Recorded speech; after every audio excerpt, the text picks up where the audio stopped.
Well, just the run defense, what you see from that, and what do you guys have to improve in that? Yeah, there's a lot of good, some obviously not good. Some of that on me, forcing the issue a little bit too much, knowing what kind of game it was. Especially the 4th and 1. They got big personnels. We were ready to play it out of base defense, and I went and matched personnels. I thought at that point in the game we needed that 4th down stop. So there's not a lot of layering when you get big like that and play quote unquote goal line-ish defense. We had it fit up well. We just didn't get the guy on the ground. So there's definite things we need to fix. Some things up front, some technique issues, some alignment issues, and then obviously you got to get people on the ground when you hit them in the backfield. So a lot to fix. A lot that I could have done much differently. Like I said, forcing the issue on some of those runs in that middle of that second quarter. I thought our guys were playing really good up until that point, and I started forcing things just to try to keep that field position battle going. So things I can definitely do better, things that our players need to fix, and coaches need to coach better as well. You hold them to under 300 yards total. I think they were 3 of 12 on 3rd down. I mean, a lot of the stats were good, and the passing yards were very low. So how do you overall look at it? Because I know it's too many rushing yards, but I mean, overall, you guys, probably looked at a lot of those stats and said you would have taken that before the game. Yeah, I mean, globally, you hold, 300 yards is kind of measuring stick when you're talking about playing really good defense and really not. 17 points, but, we didn't win the game. We needed to do more. We needed to do better in the rush defense, like period, point blank. Things that we've got to get fixed.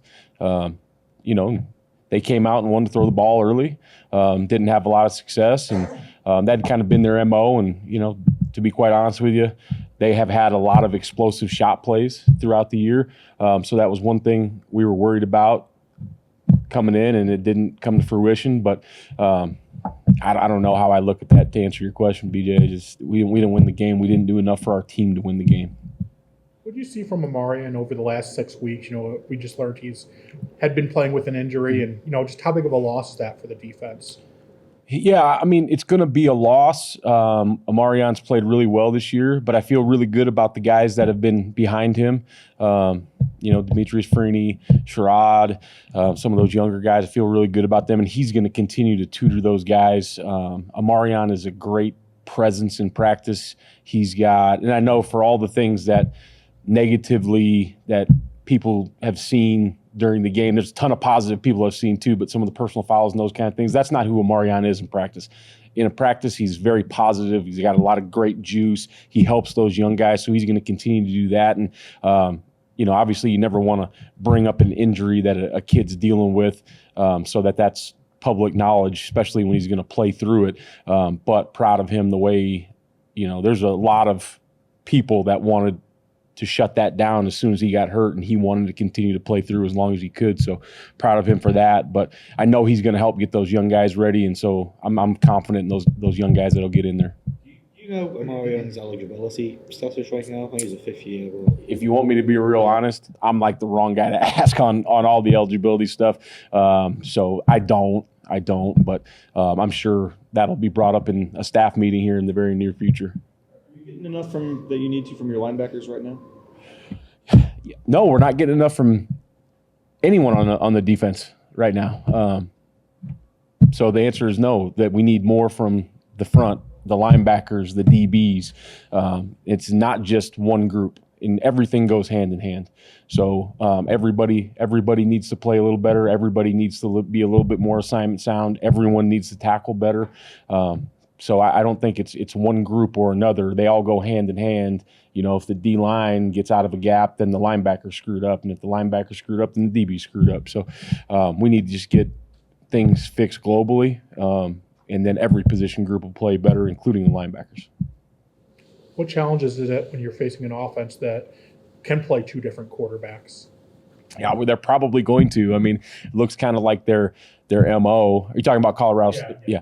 It looks like kind of their MO. They were going back and forth, and I feel like they don't have one selected yet. They're going to kind of see who's got the hot hand in the game. And like last week, even though there were some mistakes made, I think that, he ended up with 250 yards throwing the ball. So you got to prepare for both. I think that they're both capable of running the system. So I don't think it's like some of these other games, in the past or whatever, where it's like, hey, this guy's going to come in and it's +1 runs. Like, that's what he does. And this guy's going to sit in the pocket and throw it. I think these guys are both capable of running the whole show.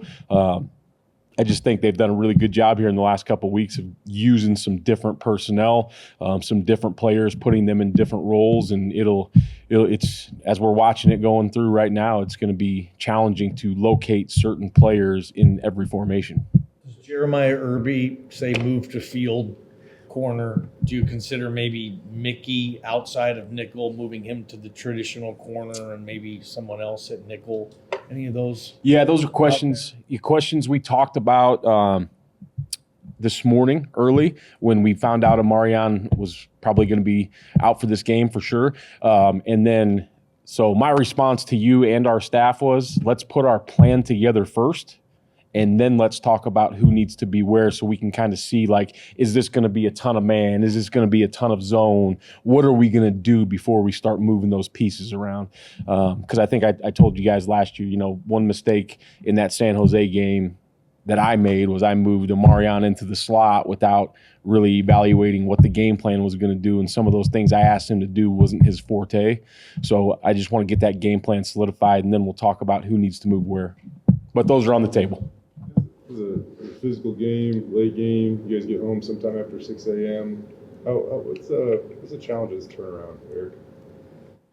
I don't know. I think, these guys that are playing are pretty young yet, so they're used to staying up late and probably not having a lot of sleep on the weekend. But your body's always a little bit more worn down, so we got to do a good job of taking care of those guys. And Coach Danielson had a good plan for the coaches. We came in directly after the plane landed, so that wasn't fun. Going all night without sleep. But I think that you go home and take a quote-unquote nap, then you're really in trouble.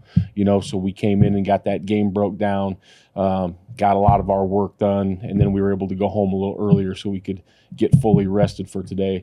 So I think Coach has a good plan for us. He had a good plan for the student athletes, but there's always challenges, It's like coming back from the island a little bit. So what time did you get out of here yesterday then? Oh, man, I don't know. We got in here at 6:30. I'm always the one, not the last guy. I don't want to be like that. I'm that guy, but I'm usually one of the later guys. I don't know. I tried to make it home for dinner. Like seem like an excuse or whatever, but you look at some of these guys. You mentioned like finish a couple plays in the backfield, and you look at some of the guys that might be in those positions, and we know they're kind of battling stuff. But like, how hard can it be to finish some of these plays right now? Or what's the key to it? Yeah, it doesn't help, but everybody's hurt. I mean, across the country. Like, I don't know what to tell you. Like, that's just November football. Like, everybody's hurt. You got to play through it. Is it harder to do some of the routine things that you would normally do? Probably, but that's what you got to do if you want to win games in November. So we've got to find a way to continue to fight through it, find a way to take care of these guys and play better football, period. What did you see out of Jaden Mickey on Saturday? It seemed like he was flying around to the ball. He had a couple big pops in the game. What did you see out of him? Yeah, Jaden played really well. He tackled well. He was, one of the guys that I thought he tackled very well. He broke on the ball. Got to clean up some things with him in the run fit too, just like everybody else. But I thought he played a really good football game. Jaden, he always brings great energy. He had great energy on the sideline. I thought he did a lot of nice things.